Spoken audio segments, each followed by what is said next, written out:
బీహార్లోని మార్కెట్టా గ్రామానికి చెందిన చోటు కుమార్కు పుట్టుకతోనే చేతులు లేవు. చిన్నప్పటి నుంచి క్రికెట్ అంటే ఎంతో ఇష్టం. వైకల్యం కారణంగా మొదట్లో ఎవరూ అతడిని జట్టులోకి తీసుకోలేదు.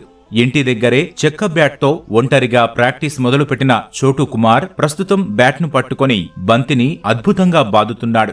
అతడి బ్యాటింగ్ చూసి బౌలర్లు సైతం ఆశ్చర్యపోతున్నారు. ఒక్కో మ్యాచ్కు 200 రూపాయల నుంచి 3000 రూపాయల వరకు చోటు కుమార్ సంపాదిస్తున్నాడు.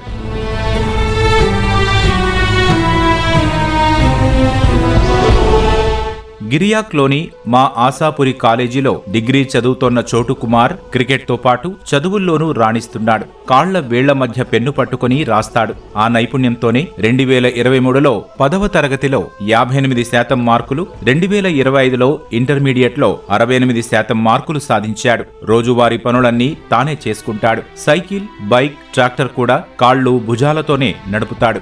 ఎవరికీ భారం కావద్దనే ఆలోచనతో చదువుల ఖర్చుల కోసం ట్రాక్టర్తో మట్టి రవాణా చేస్తూ ఉపాధి పొందుతున్నాడు. శారీరక వైకల్యం విజయానికి అడ్డు కాదని నిరూపిస్తున్న చోటు కుమార్ తనకు సాయం అందిస్తే పారా క్రికెట్లో దేశానికి పేరు తీసుకొస్తానని చెబుతున్నాడు.